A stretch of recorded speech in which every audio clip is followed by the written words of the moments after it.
All right, welcome into season 2, episode 12 of the HoopStudy Masterclass. Tonight we have head coach Jeremy Bialek from Houghton University. Coach, how are you doing tonight?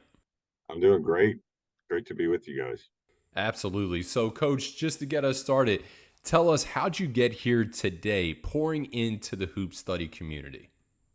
Yeah, and I've really got you love to follow things that can get you educated. You always got to be learning, and I think I found you guys online and through emails, and just really loved a lot of the topics that being posted about things I could jump in and join when my schedule allowed, and if it didn't, be able to follow up and get more information on it. I'm always hungry for plays and concepts and coaching, whether it be culture or how to break things down for teams. And so, just kind of my hunger for knowledge brought me into it, and I've enjoyed being a part of the things I can be part of. Well, we appreciate you joining us on this episode. And you talk about that hunger.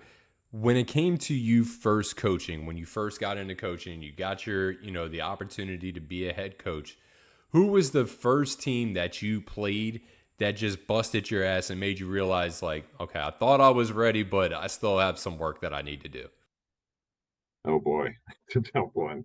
There's a lot of teams early on. I've been part of some building programs. I've got I would say there was a team on a team named Eastside that when I was head coaching, that was a rival of the program I'd taken over, and they just thumped us. I think we lost 15 out of our 16 games to them in my coaching, and I knew everybody wanted to beat them. It's not quite Army Navy or anything, but I mean it was, people wanted to beat them and we couldn't, and so I really that really motivated me to try to figure out how can I get my team developed, not just to win games because we got successful, we just still couldn't beat them. And so then when we did beat them and started beating them consistently and flipped the tables because of some of the things I had learned and put into practice, that was a lot of fun. It was a lot of fun to turn that around and have them be on the flip side of that. Absolutely. Do you remember any of the things that really, once you went back and you started to study a little bit more and started to analyze, those games versus them? Do you remember any of the things that like really stood out to you? Like, oh, we definitely could make this adjustment. Yeah, actually, one of the biggest parts for me was when, things started to move toward people being okay shooting more threes and shooting deep threes. And I was a defensive minded coach my whole early career, and that's good to be, and I still am. But I had been a kind of a Princeton offense and a very conservative, and I won't say conservative bad either, because that served me well to get my program to a good point, but I had some shooters and developed. I love coaching shooting, and so when I got some shooters and I started to realize the analytics, and it's going to be some of what I talk about tonight, that the threes can be really really good for you and can offset some other weaknesses that you have. That really opened up a lot, and I started green lighting a lot of guys from deep deep. Started running action that allowed guys to shoot from deep who were capable of doing that, really stretched the defense. It meant a lot more for our Princeton uh, offense, and then eventually for the higher paced motion offense I put in after that. And so I would say that was a big, big part. Being willing to let my guys experiment from the arc and way beyond the arc really transformed our program. Which is, unique as well because for athletes, obviously, especially today, with the way that the game has progressed with the Steph Currys and the Trey Youngs and the other athletes who are consistently shooting from deep, I still feel like you have to instill some confidence into athletes, letting them know, when you catch the ball, you can let it fly. What are some of the things that, you did, some of the conversations you had to instill that confidence in your athletes, even when they're catching it and they're a little hesitant? Yeah, we just shot. I think we shot a lot in practice, like difficult stuff, like on the move, difficult stuff, step backs, different things that really stretched. And when they started out, it didn't look good. Like guys were missing a lot, and you go through you're shooting hundreds of these, and Eventually, they start to go in, and they're making tough ones from all over the court in game speed and in the action that you're using, whatever that action may be. Then the confidence is there in game. I mean, Michael Jordan said that, right? Fear goes away when you've really worked at it. So when we really worked at it and they saw the ball going in and practice a lot, and then we said, hey, you got to be willing to let that thing go in a game. And believe me, I had centers that weren't letting it go, that did not have the green light, or certain guys that were maybe blue guys that were out there for a different purpose. But the guys that I had that could shoot it, man, I let it go. And once they started making a few, and kind of mesmerizing the opponent, man, now the scouting report's changing for them. That was a lot of fun. Yeah, for sure. Now, with that being said, you're green lighting a lot of people. What do those conversations look like for the athletes who wanted that green light but just didn't actually have it? I had a conversation at midnight. One guy called me and said, Coach, I don't understand why you're telling me to move the ball. I can make that. And I said, well, I, I'm glad you think you can make it, but right now it's going in at 19%. And you're surrounded by a bunch of guys that can make it at 40. So, like, well, you've got to move the ball. He told me, well, coach, sometimes the numbers lie. And I said, oh, this number's not lying. Like, if you keep shooting it, you're not going to play. And so the crazy thing is, he was my best on the ball defender. Like, he was a great guy, good dog, absolute dog. And the next year, he really worked at it over the summer, and in a championship game, had the defense basically give him the shots. Like, we're going to do everything we can to stop everybody else. And he made 5 or 6 threes in a championship game. But he had worked at it, and he had gotten to the point where he could knock it down. So you didn't come back to him and tell him that his numbers of 5 for 6 lied about it. Yeah, right, exactly. Yeah, no, that's awesome. That's good stuff. Well, again, we appreciate you coming on tonight. I know you're going to talk to us about analytics, and I think analytics it's almost like dogma at times. I think it's being accepted a lot more today. And I think it was Shane Battier who was talking about it one time that was saying that analytics isn't the end all be all. It's a tool that you can put in your belt to help make the game that much easier. And I'm really looking forward to hearing you talk about it tonight, because I think it can shed a lot of light on coaches who either A, don't understand analytics, or B, are unsure about it and are trying to figure out a way of how they can use it to better their program. Yeah, I agree. And I'm in that boat of I'm a numbers guy and I love it. But it can't be the end all, because I'll say it in the presentation. Like, some of the numbers tell some of the story, but basketball's got a lot to it. So I'll get started, and please feel free um, to stop me if somebody needs to ask something on the spot for something that I'm covering. So this is I called this the numbers of champions. My kids just started school. I don't know when it starts at all the places you guys are, but they started school on Tuesday, and two of my kids hate math. I mean, hate it. And I know a lot of people might they look at analytics, they go, oh man, I don't want to deal with that, just like I didn't want to deal with it in school. I like numbers. I've always liked numbers until math got to where it was using letters. I was pretty cool with it. But I can't say I loved it. I think this really changed me once I started realizing how tied to winning these numbers are. I'm not going to say a number causes you to win, but I think the numbers can tell you why you're not winning, or can help indicate maybe what you're really succeeding at and what your individual players are good at, and how you can fit them into what you do. And it really took the programs I've been a part of to a little bit of a different level when we started plugging these numbers in. And so the numbers I'm going to give you are what the winners are doing at all sorts of different levels. I've got NBA, D1, D2, D3, and NAIA in here. And then how are some ways that I've tried to figure out how to hit these targets. So my analytical love story, I'm sorry to say it, but I do love numbers, and I do love analytics. My dad was a college coach. He was also a professor of computer science and accounting. So I kind of come by numbers and loving them honestly. But as a coach in building programs, every program I've been part of has been at the bottom. I needed to get to the top.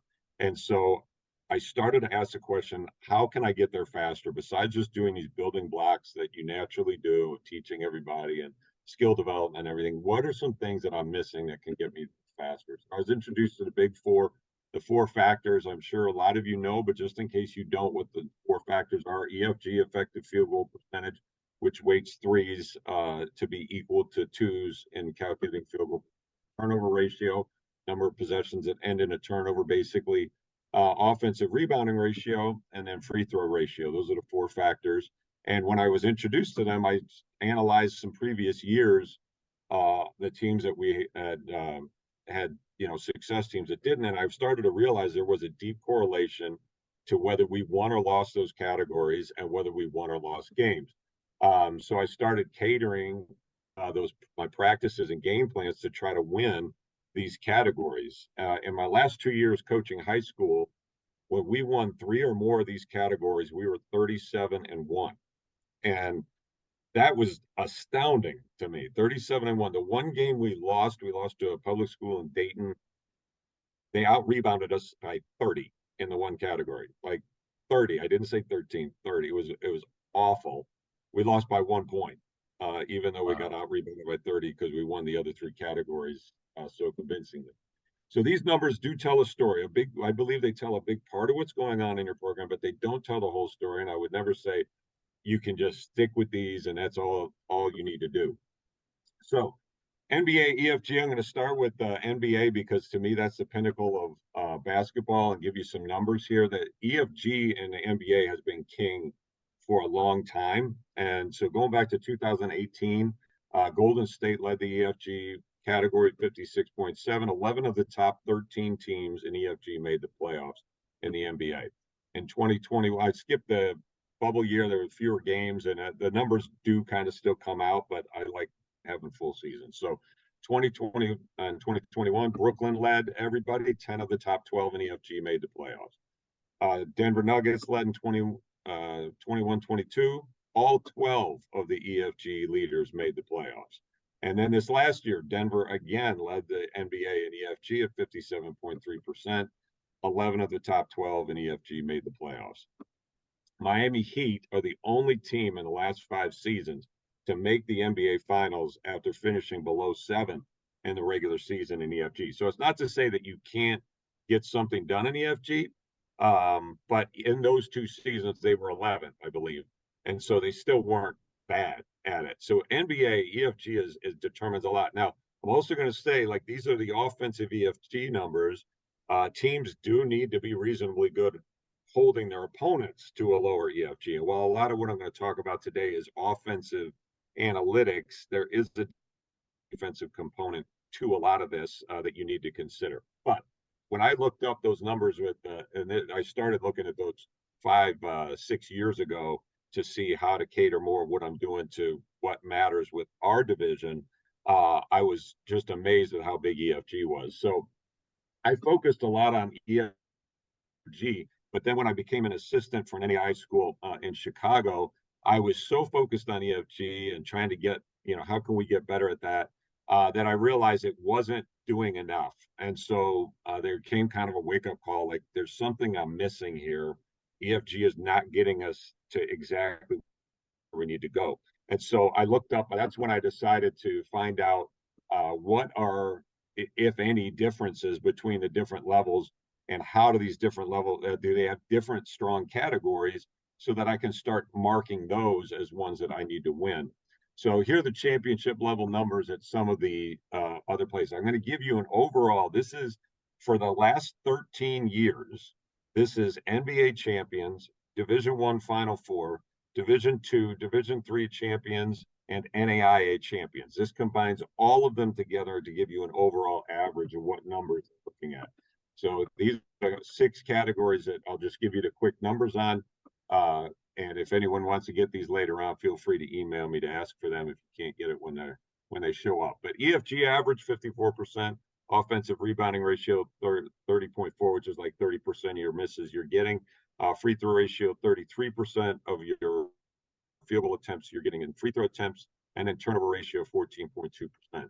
NBA numbers over the last 13 years for the champions in the NBA: 55%, so a little bit more. We mentioned that EFG matters a little bit more in the NBA. Look at these offensive rebounding and free throws unit, like so much lower, which isn't, I guess, if you think about the NBA, it's harder to get offensive boards with the athletes and the schemes they've got in the NBA. Also, not getting to the free throw line as much, but their turnover ratio is lower than the average. D1, this one shocked me when I did the numbers on this. Again, this is 13 years going back in D1 for the champions of NCAA Division One. 53.9 EFG, offensive rebounding ratio 34.6, free throw ratio 3.52, turnover ratio 14.3, right about the average. The thing I noticed about the D1 champions, only 3 teams that won the championship in the last 13 years had an offensive rebounding ratio below 30%. And those 3 teams were those are Villanova twice and Virginia once. And I'm sorry, and not only offensive rebounding ratio, but free throw ratio under 30. And those teams were at like 28. One of Villanova's first national championship was 28% in offensive rebounding ratio. And after that, all of them were between 29% and 30. That's how big offensive rebounding ratio and free throw ratio are. Those are the only 3 teams that were over, I believe, 55% in EFG. So EFG at the Division One level for the champs in that tournament is not what's winning games. You see Houston, San Diego State. There are teams all through those champions and the Final Fours that are getting 38, 39, 40% offensive rebound ratios. Those are just huge numbers. So that's one thing that stood out to me. Men's Division Two. Look at this. If you had asked me who shoots it better, Division One, Division Two, or Division Three amongst the champs, I don't know that I would have guessed Division Two. I don't know why. Maybe it's just a misconception that I have. But NCAA Division Two, look at that EFG, almost 58% for the champs. Offensive rebounding ratio 30, 36.8 on free throw ratio, 13.9 on turnover ratio. This thing is interesting because at D2, I think there has not been in the last 13 years a champ that's EFG has been under 55%. And last year, the team that went undefeated, Nova Southeastern, their EFG was like 56 and change, but their offensive rebounding ratio was like close to 37%.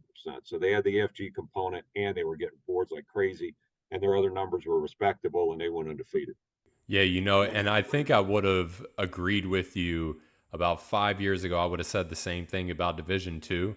But when I coached at Queen's University of Charlotte, it was an eye-opening experience for just how talented the Division Two level is. And it's really like those numbers right there would be great for any athlete to look at, especially once you get to the NAIA ones as well, and just to realize just how great all college athletes actually are and not just Division One. No, and that's the thing. Like, and I think it's also may speak a little bit to, um, how you're recruiting. I think you end up with some guys at D2 that maybe were missing just 1 or 2 things, that a D1 coach didn't like or didn't want, and yet these guys are really good shooters. I mean, that team, what was it, Northwest Missouri State? I mean, Yep. their EFG numbers when they were in that three-peat are just out of this world. I mean, unbelievable. And so anyway, those were really good. So I felt like the D3 numbers might be higher just because you got a lot of shooters that maybe not as athletic that are going D3 that aren't D2 or D1. The D3 effective field goal percentage is high, 56%. Notice the turnover ratio really low in D3 at 12.8, and offensive rebounding ratio and free throw ratios are at least up near the average. And so these are the numbers that I was looking at when I got this head coaching job. When I was in the NAIA, I noticed the NAIA numbers, which were, again, lower EFG, but high offensive rebounding ratio and free throw ratio. To get to the line and to get offensive boards wins you titles in the NAIA. Now, while I'm saying all that, again, Villanova, we'll go back to D1, like there are some exceptions, Virginia, Villanova, who maybe take the counter categories and do them so well that it might offset the ones that are normally strong. I'm kind of too much of a numbers guy. I kind of say, look, these are the things that are winning over the last 13 years. I want to try to get to those numbers. And so those are my markers now at the D3 level. So again, I can get anyone those if you need them. So then I asked myself, where am I at? Where am I at? Where's my program at? When I took this program over, the championship level was 56% for D3. The reality of the program I took over, we were at 46%. This last year, again, lost transfers, had a lot of freshmen and sophomores playing, but we still were able to up it to 47%. We made a little progress in every area, not nearly what I hope we make this year now that I've got some more recruits coming in. Championship level offensive rebounding ratio was 33. We were at 21 when I got here, just barely improved in the last year. You see the championship level, every single category, we're going to be 10% or more off. Like that was the reality I walked into. And I knew we're going to struggle because I've got to try to win 2 of these, and I'm 10% off in all 4.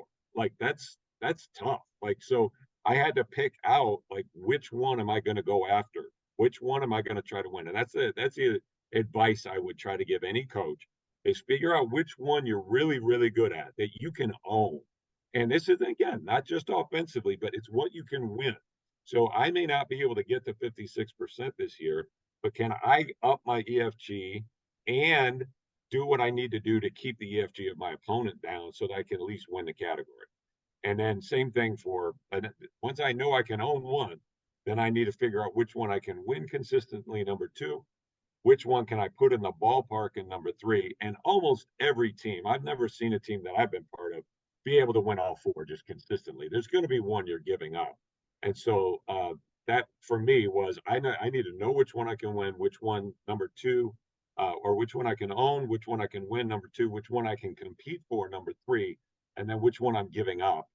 Not because I don't care about it, but just because my personnel may not uh, be conducive to it. When I was coaching in high school, several of my teams, we just couldn't get to the free throw line. And I don't, maybe it was because we were shooting so many threes, I was trying to get that EFG up.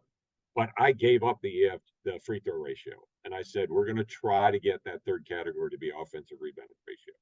Right. And you're going to face opponents too, where like if you face a Houston, it's going to be really hard to win that rebound battle. Right. Exactly. And so, yeah, some of these are scouting dependent too, where you're just like, hey, we still may win the ones we're going to win, but this one we may need to flip and try to win a different one. So that also brought me to like, how does this affect my recruiting?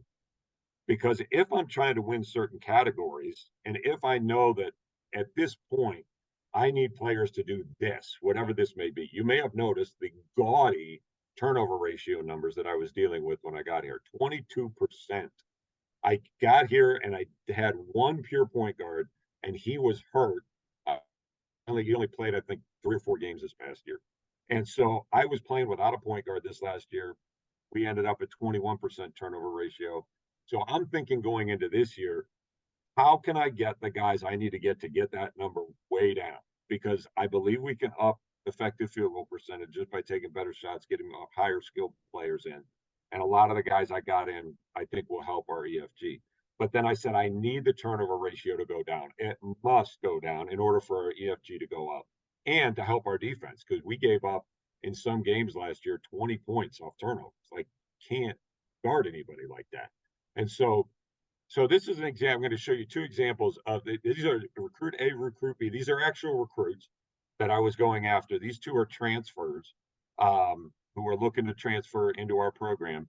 Both of them were players that were, I would say, difficult shot takers. So their EFG didn't scare me as much, being down in the 51, 52 range. They were one of them was the leading scorer on his team. I think maybe even the leading scorer in his conference. And so he's taking a lot of tough shots. He's being focused on in scouting reports. So the EFG is almost a wash here, right? Their free throw ratio, recruit B attacked a lot more. Recruit A was more of a catch and shoot type guy if he could be. So that made sense. Recruit A a little bit bigger than recruit B. And you'll see I go to defensive rebounding ratio in this. If I'm dealing with point guards who I know aren't going to get offensive rebounds, I'll flip to the defensive rebound ratio to say, what are they going to do to keep the other team from getting boards? And in this case, recruit A was much better rebounder than recruit B. But when it came down to it, and I was plugging their numbers into my sheet, this made me say recruit A all day, every day. Recruit B had a 22% turnover ratio. And when I talked to recruit B, and I did give recruit B a chance, I said, hey, look, your usage rate was really high. You had the ball in your hands a ton, a lot of the possessions ending with you, but you were turning over a lot. Are you willing to move off the ball a little bit more and not have it in your hands a little bit more so that we can bring that turnover ratio down? And he said, I actually just really like playing the one and having the ball in my hands. And I was like, well, then I just don't think there's going to be a good fit. And so I went with recruit A. We got recruit A. I'm very happy about it. He's doing incredible. His in the first few practices, his EFGs at 90%. Taking great shots, making great shots, rebounding, and all those things. So that's one example. That's a transfer. And I'm going to show you one that's two high school kids I was going after, ironically twins. And so these are both guards. One leans a little more point guard, one leans a little more shooting guard. I wanted both of them. I ended up getting a couple of guards that I liked a little bit better, so I ended up not taking them. But recruit A, you see 58%, a little bit better EFG, but recruit B, a little bit better turnover ratio, free throw ratio about the same. Assist ratio I used on this one to see, because I was looking for more of a point guard. I kind of needed a point guard to come in and be heir apparent to a junior transfer I was bringing in.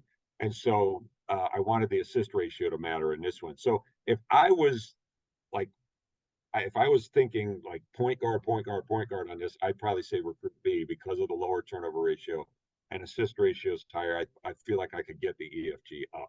So again, this is how I look at a lot of recruits that I get. Now, it can't always be apples to apples. You got to consider like strength of schedule. You got to consider some different things in it, but it at least gives me a baseline of is there anything that should red flag me here on the things that I need to be better at in our program for next year. I also use this when I do lineups. This is a big deal to me when I think about what lineups am I going to put on the floor. So I have Excel sheets coming out my ears. See, I'm even wearing my We Excel shirt. That is not actually about Excel sheets. That's one of our 4 core principles here, but it is pun intended because I do like Excel sheets. So I have an Excel sheet that works with lineups where I can then plug players in and say, if I go with this lineup, what kind of numbers am I looking at when it comes to these categories? And again, going back to your point, Justin, about what if you're playing Houston? Maybe you need to look at whether you try to win a different category. Maybe your lineup changes a little bit in that. And so this is an example of a conundrum I had last year when you get to the middle of the season, you're not winning. Do you play younger players? Do you play older players? What are you going to do? So lineup A is kind of senior, junior heavy. And then lineup B has 2 guys that remain the same but then has a sophomore and 2 freshmen that I had that I really liked, that I thought had good feel, but we're just kind of going through the freshman thing. And I said, what if I go with lineup B? Instead of lineup A. What's that going to mean for the numbers based on what they've done to this point? And so these things, the first 4 categories we've already talked about in the big 4. The last one is points allowed per 40, which I track as well, which I keep track of every bucket that gets scored against it, and I assign those points to somebody.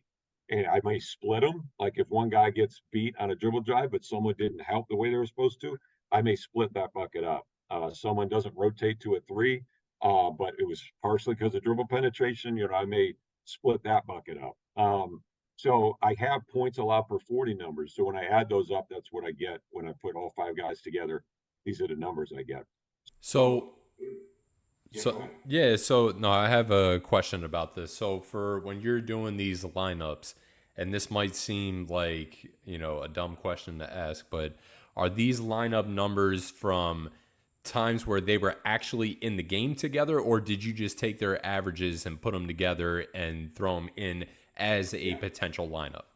Yeah, so I throw them together as averages to begin with, but then I also have a plus minus for lineups. So what I'll do is I'll use both really. Okay. So I'll say, okay, lineup A is here, this is their plus minus, and this is what their categories look like. Lineup B, this is their plus minus, and this is what their categories look like. So if I look at this and I say lineup B is winning all four categories, I mean, turnover ratio just barely, but still, they're winning all four categories and they're only giving up a couple more points per game. To me, it looks like something I want to at least try. Like, let me at least experiment with it. Now, if I go to a plus minus and they've been on the floor together, and sometimes they have, sometimes they haven't, and the plus minus is gaudy wrong, like, then I'll say, wait a second. And I think there was an example of this when I was in Chicago. We had a lineup that we thought could be good, and I uh, looked at the numbers. The plus minus numbers weren't bad, but we looked at these lineup numbers, and I said, you know, this might be the worst combination we could actually put on the floor.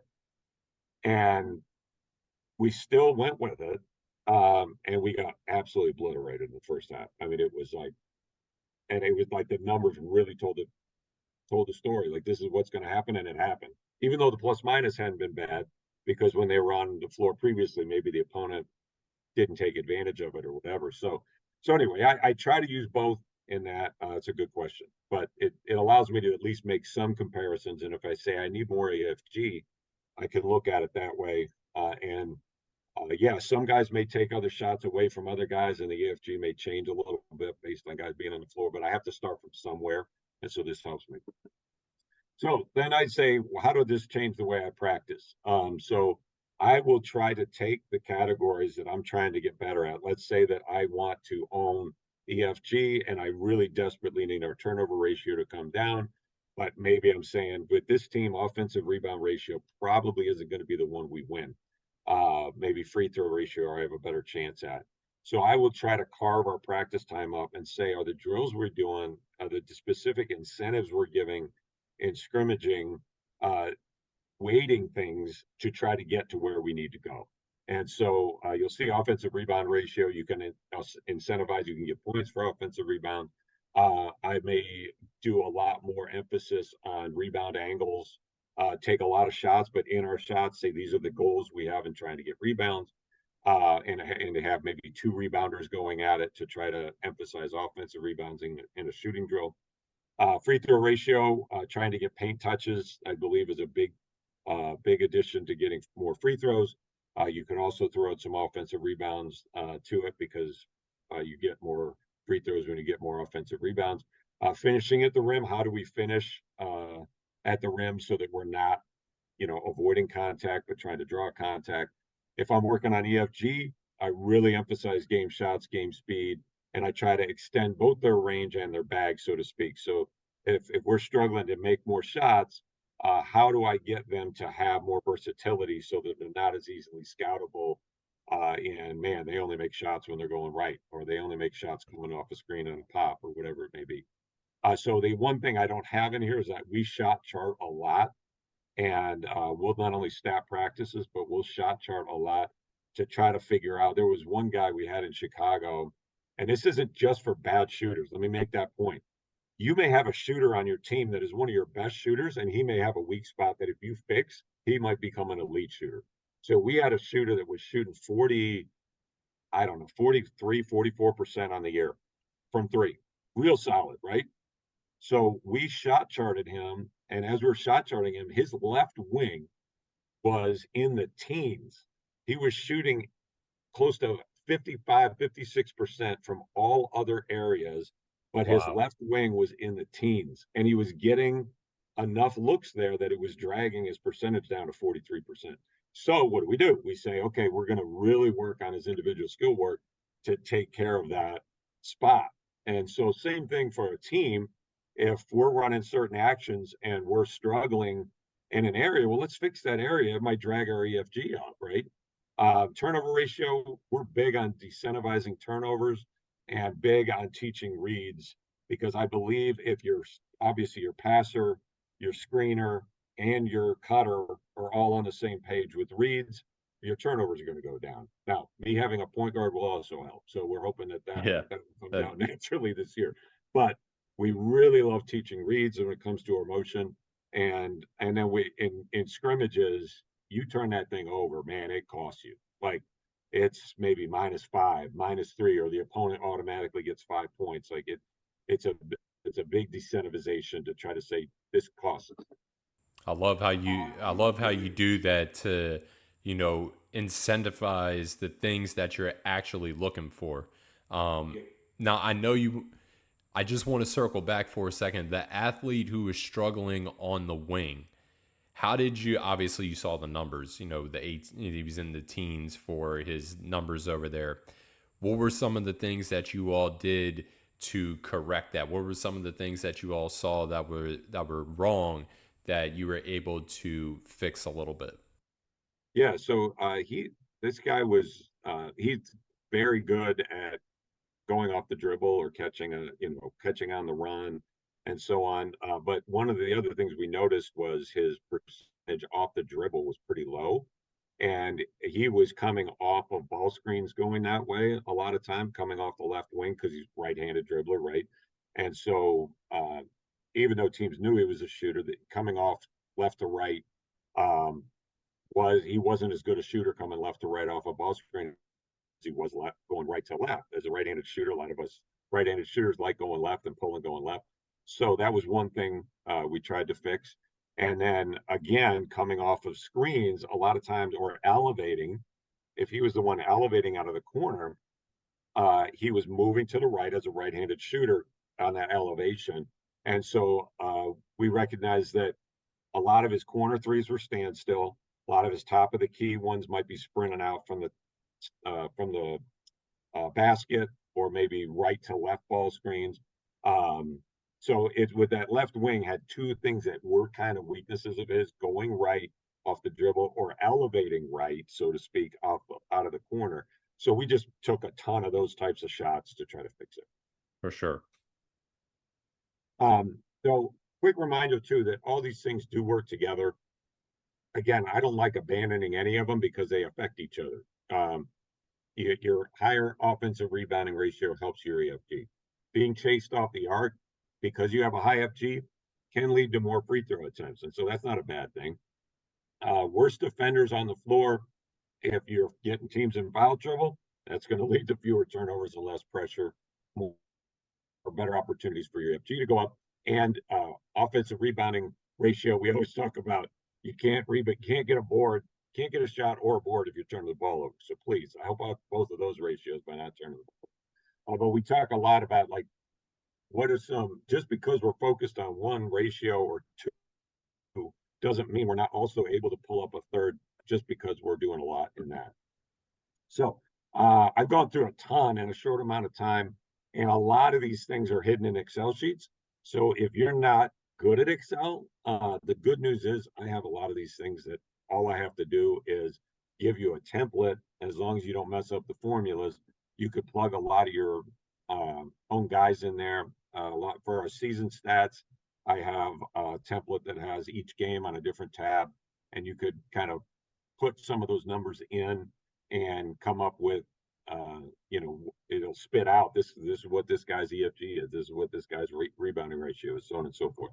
So if you want Excel sheets, if this matters to you and you go, yeah, I'd like to see a little bit more about that, any of those things, I'm more than happy to provide those to you if you want them. If you don't, I don't blame you. Excel can be difficult, but I love it. So And for those individuals who are just listening to this and not watching the video, we will put Coach Bialek's contact information in the description, so this way you'll be able to reach out to him and get those Excel sheets.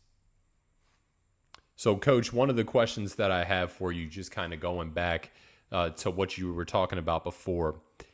Well, first and foremost, let's circle back to your shirt. Tell us about We Excel.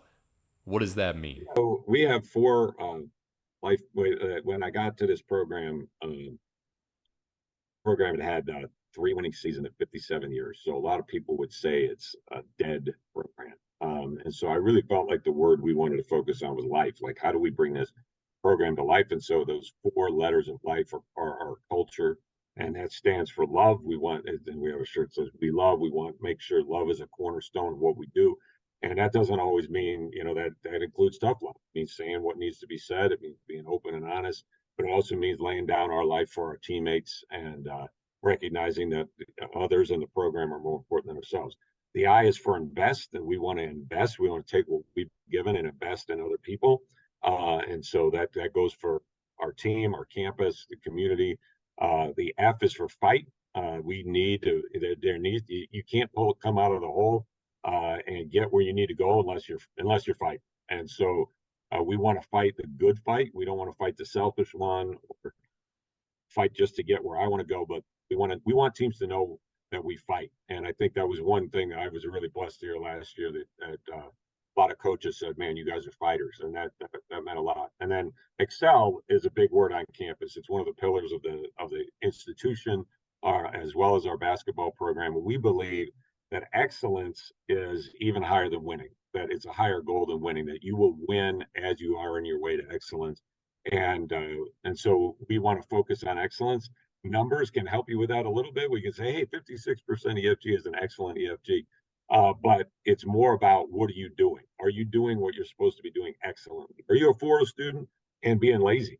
Like if you're not doing what you should be doing in the classroom, you're not excelling. And so that's kind of how we measure what we do. Is our practice excellent? Has our game and our follow through on our strategies excellent? So that's a word we use a lot. Yeah, one of the ways that I try to also echo that is I always tell our athletes to aim for swishes, right? Like if you go to turn in a paper, you don't ever really turn in a paper saying like, "Oh, I hope I get a C on this." Not unless you're just super uncomfortable with that paper. So same exact thing when we're on the court, we're telling our athletes to aim for a swish. So this way, even if you miss just by a little bit, you're still making your shot. And we try to carry that over in life as well, trying to use the game of basketball as a vehicle to drive home those life lessons. So Xavi, Xavier Maldonado asks, how do you talk to players who want to improve their percentage to have a greater role, but at the moment it's not ideal for the team? Yeah, so that is kind of breaking down why are you missing. You may be a good shooter and you're just taking shots that aren't good for you in that moment. You may like a lot of guys think they're a good shooter because they're just making shots stand still in practice, but then their shot chart tells you that that's not what they're shooting. So it may be a simple fit. Say, hey, you just got to work on these shots instead of standstill shooting. Um, I really am a firm believer in shooting within the action that you're doing on the team. Again, like you may be working on certain things and it doesn't fit the action of the team. So I personal shot charts, taking game shots. That's not just game speed, but shots that I'm going to get in the action that we're running in the position that I'm playing, and then extending your bag. Like you got to come up with different things. Like when you got to have at least one kill move end of the shot clock, you might have the ball in your hands a lot as a point guard. End of the shot clock, like you have anything to go to. You have more than one thing to go to, and some guys only have one. And if a scouting report takes that away, well, now your EFG is not going to be great.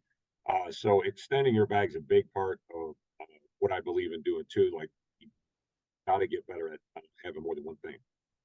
Now, when I was at Queen's University of Charlotte, Grant Leonard, who's now the head coach there, was huge on analytics. And some of the things that we used to track as well, and I actually carried this over to my own head coaching career, paint touches and box touches and rebounding, like those two, and turnovers. So those three things, they became like the holy trinity for me.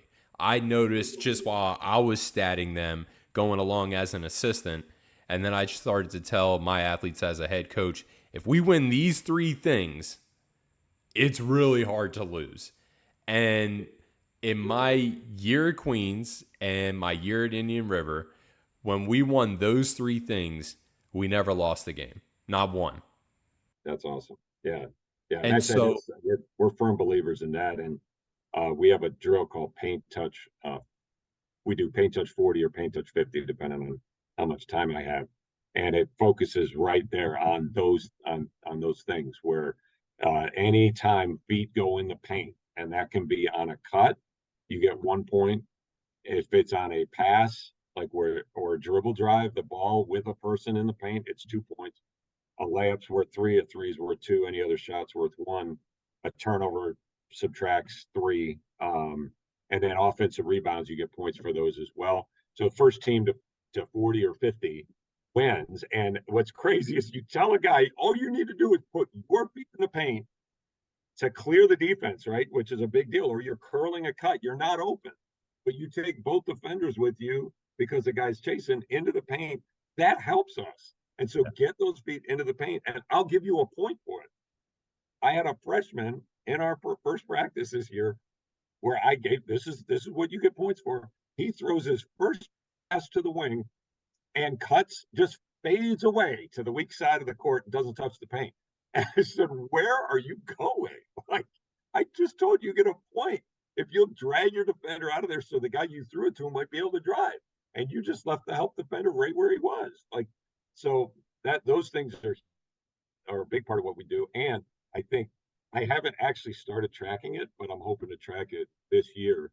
The EFG when we get paint touches. Like, I believe it's going to be a lot higher. When I was in Chicago, we actually tracked EFG and points per possession on uh, one side possessions, two side possessions, and three side possessions, which is another big thing for us. You know, are you getting outside the basically like the volleyball lines one, two, or three times? And it doesn't just have to be on pass around the perimeter, but get in the paint, kick opposite, drive, kick opposite, whatever. And when we had one side touches, it was our field goal percentage.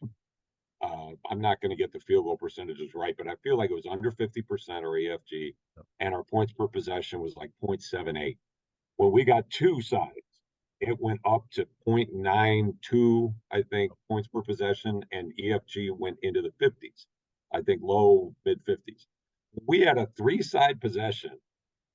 It went up to near, I think it was 59% EFG, and the points per possession was 1.1.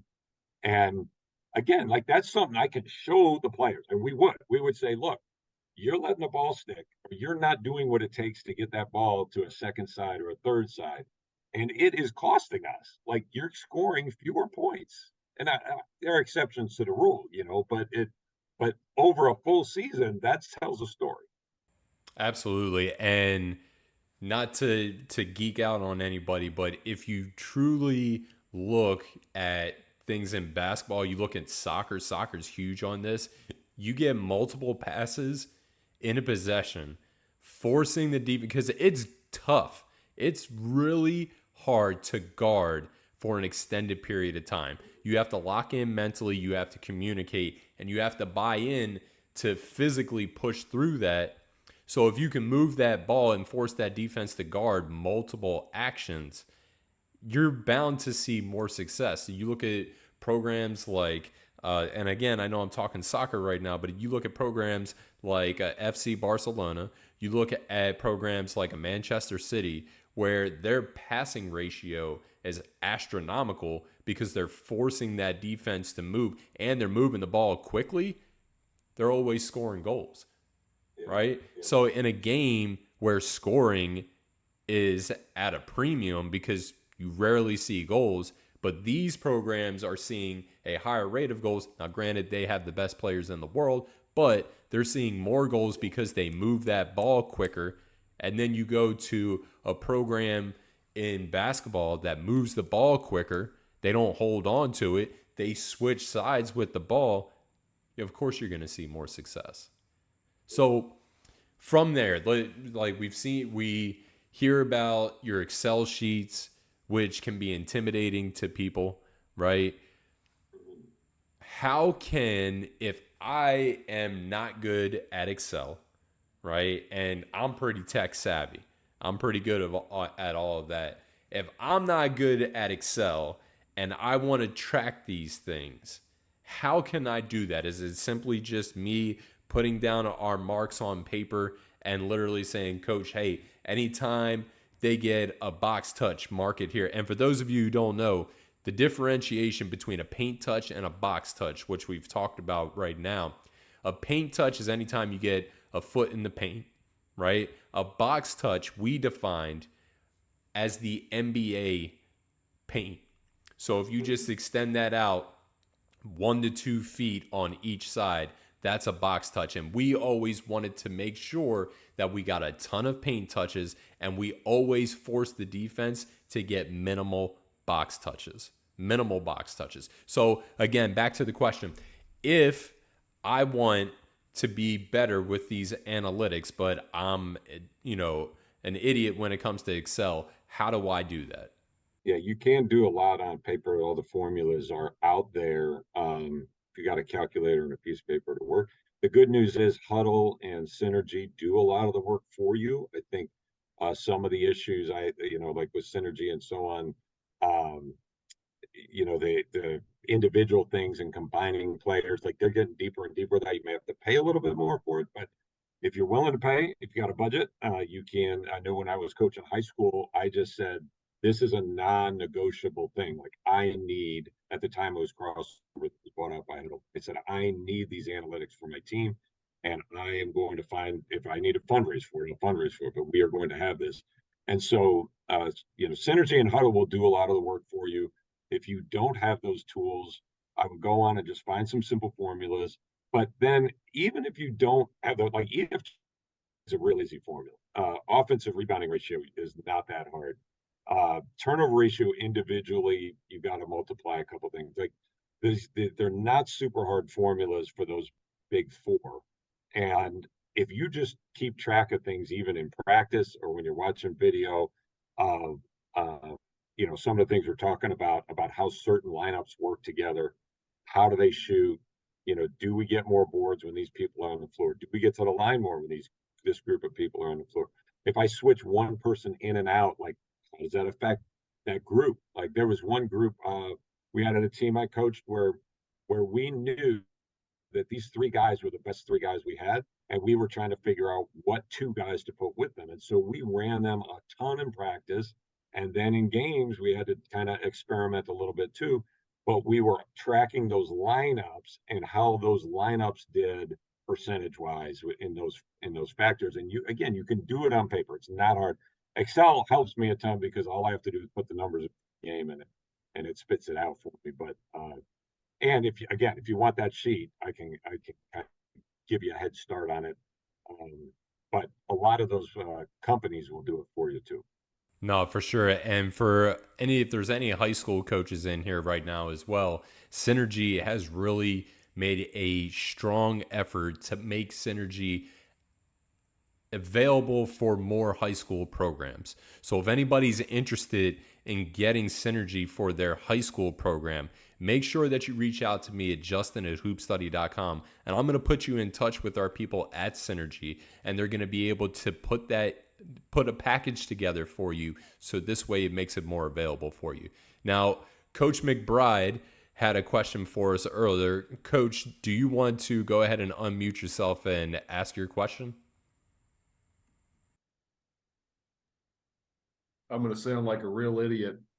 But and I think you kind of answered because you went with the four factors. But I think my question was, how did you choose which category to focus on? So obviously the four factors is a common one, a time-tested one.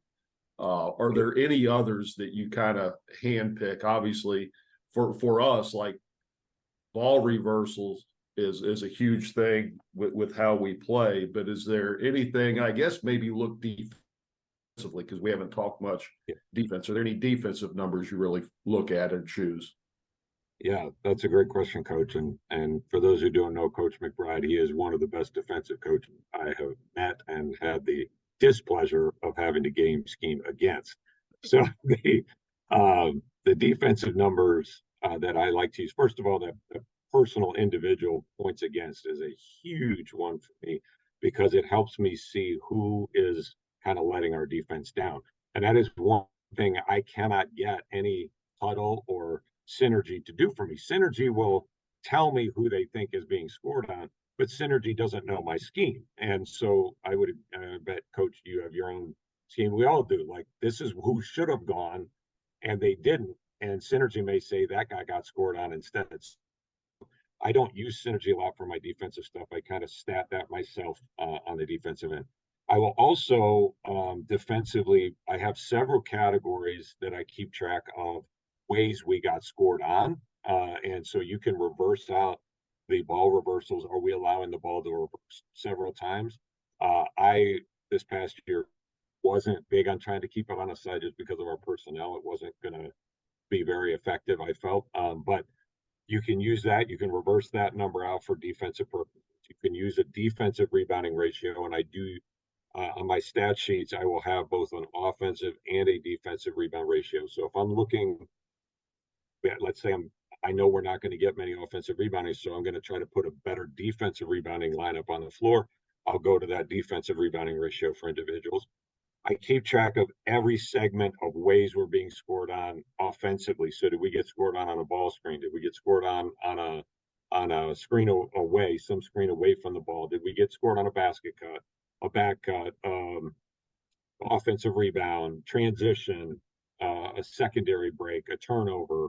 So I have all these categories, and every bucket goes in a category so that I can see a trend of how we're giving up points and what we need to shore up. And then I'll try to do those things in practice, maybe use defensive stations or something like that to do that. So I would say those are probably my biggest three, are the action, the individual side of things. And then for me, I'm really big on being scouting dependent when it comes to opponents. So I'll change my schemes from game to game based on who I'm playing.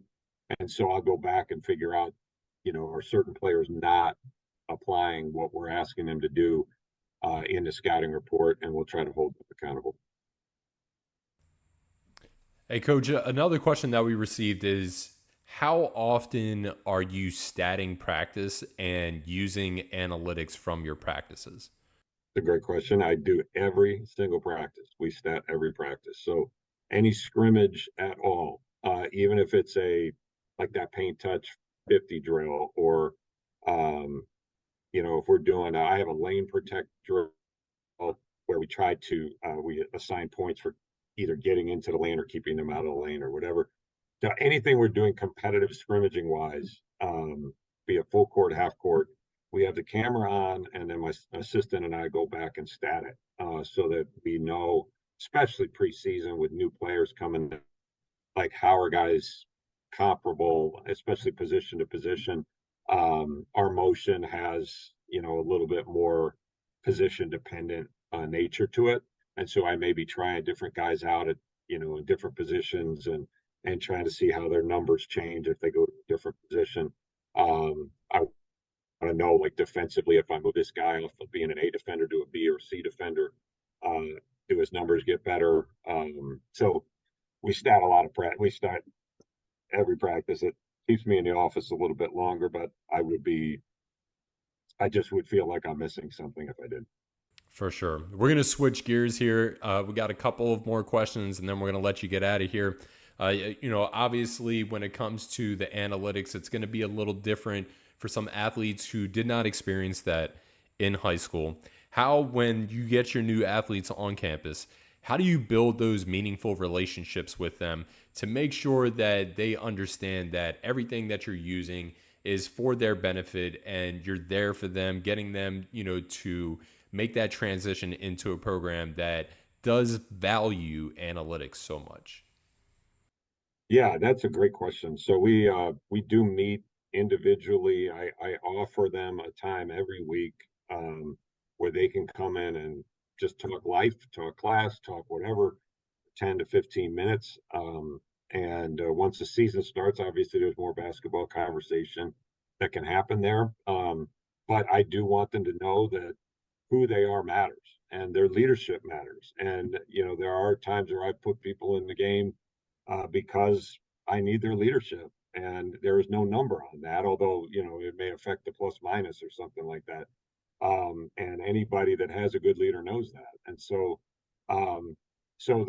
the relationship building is pretty much constant. We have leadership sessions we'll do to try to talk about how to relate to each other, how to be a good leader, be a good follower. And then when we start talking about practices, we'll start releasing numbers, and I'll say, hey, here are what the stats look like. You're going to be good in some things, you're going to be poor in others. Here are the things we can do to help you get better if you're willing to get better. And I will say our group last year, I was very very encouraged at their willingness to get better when they were facing some ugly numbers. And yet they knew, okay, that's ugly. Like, how do I get better at that? I'll even break my turnovers down into skill turnovers and decision turnovers. Like, was that a skill error or was that a decision error?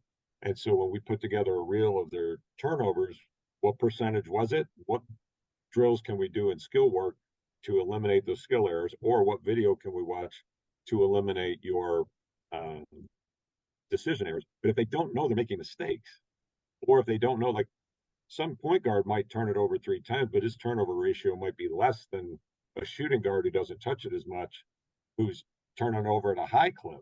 And so we need to have those conversations. Like, you're a great shooter, but you're costing us possessions right now, and you may not think it because the point guard turned it over 3 times. But we need to look at what you're doing to fix that. So I hope that they, by the time we get to the point where we're having those tough number conversations, that they know that we want them to be the best they can be. We want our team to be the best it can be. And we're going to put the best individuals that work best together as a group of 5 on the floor as much as we can. I appreciate that. And you talked about earlier how you gave HoopStudy a shout out, and you talked about how you continue to grow through HoopStudy, especially with our emails that come out, the different set plays that we put out, the different motivational emails that we put out there. But how do you continue to grow on a regular basis? Yeah, well, I'll say this first off. I mean, I would be amiss if I didn't. I'm a Christian. I really have been since I was younger, and the word that I read helps me know how to love people, and both, again, the right way, and in a kind way, but also how to even do tough love, but not do it selfishly. And those relationships are so big, and I think God, his relationship with me and Christ relationship with me, has taught me a lot in the 20, almost 30 years now that I've been coaching, about how to handle people. I'm in a people business. And so how to handle people is very important. Reading other books is a big deal to me. And I've had my whole coaching philosophy change over certain books. The Talent Code is one book that upended the way I coach practice games and skill development and things like that. And so I believe in finding what are other coaches reading, how can I get my guys to read more. That's a big deal. And then I'm always hunting down video. I'm on Twitter, or if someone sends me an email, I try to click through as many emails as I can. Just watch a play, watch an action, watch, like, hey, is this something I can implement? And I love talking to coaches. I love studying our opponents.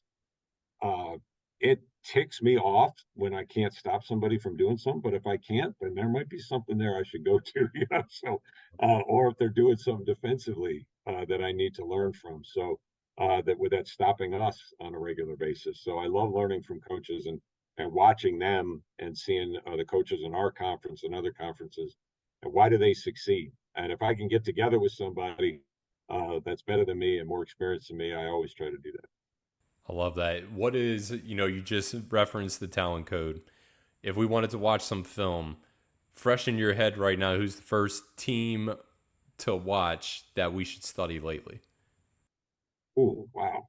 Um, Boy, I think what Team USA has been kind of forced to do in FIBA has been kind of fun for me to watch, and I haven't been able to watch enough of it. They're forced to guard differently than I think they normally would do in NBA play, and they're forced to run stuff, I think, a little bit differently offensively, which is some of the stuff you're putting out with the plays. So I'd say, as of right now, that's a great thing to be watching. But then I would go find, again, I'm very division dependent right now in college. If you're a college coach, like, go find the teams that are doing those categories well. And it may not be just the national champion in your division, but go look up, like, you can find a lot of these stats. Go look up who the leader is in your division in those 2 categories you're supposed to be good at, and put together a reel of offensive rebounding.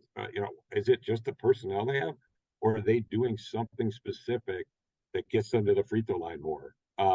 And that's one thing I love doing, is watching division schools and saying, what are they doing to have their EFG at the rate they have it at, turnover ratio low, and what can I learn from them? So that I'd say get in your division, but then also watch some good FIBA basketball this summer and learn from that.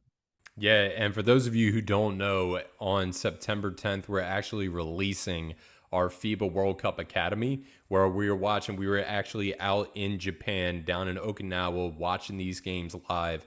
And the difference between FIBA and the NBA is pretty drastic.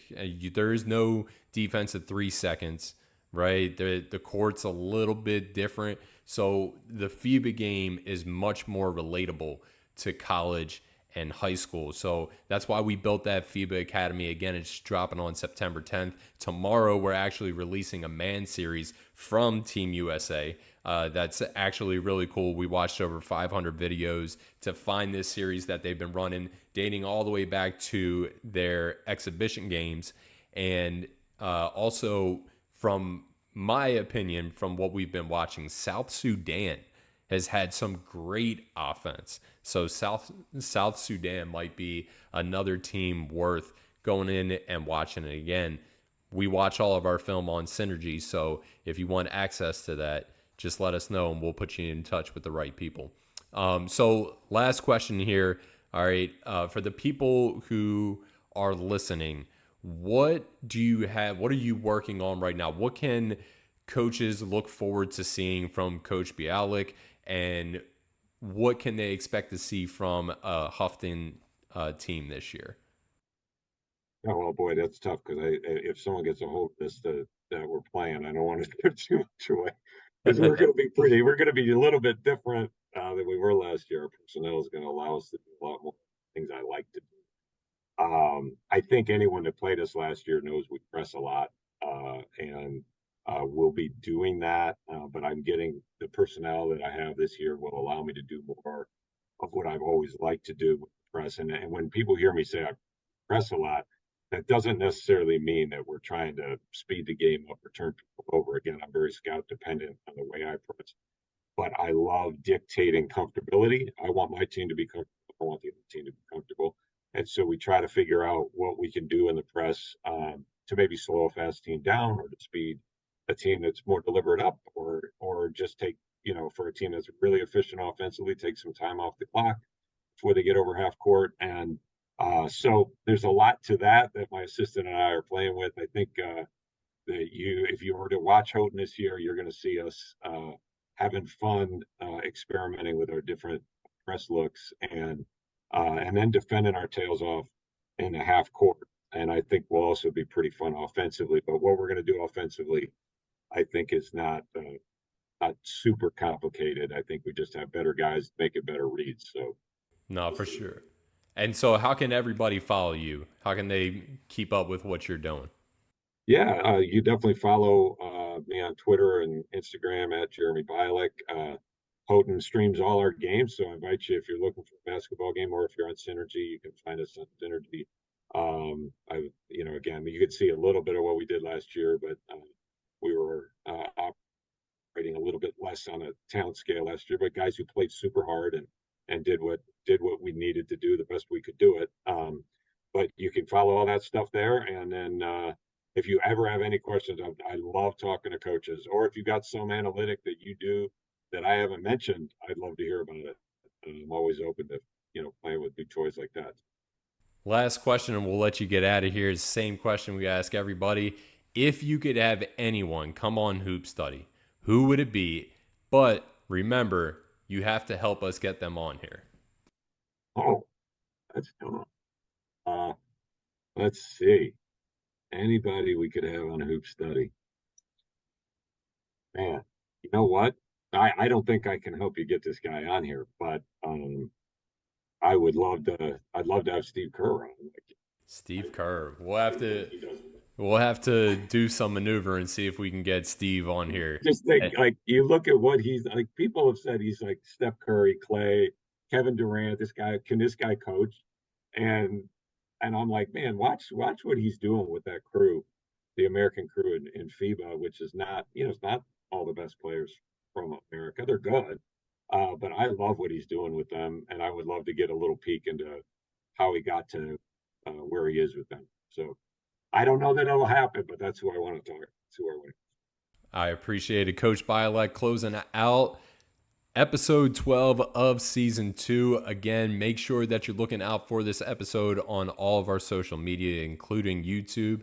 We will have another episode again next week. Make sure that you are tuning in for that. We are going to have Coach Ben Thompson from Emory and Henry, the head coach at Emory and Henry. He's going to talk about navigating your career. Make sure that you're on the lookout for that. We will catch you next time.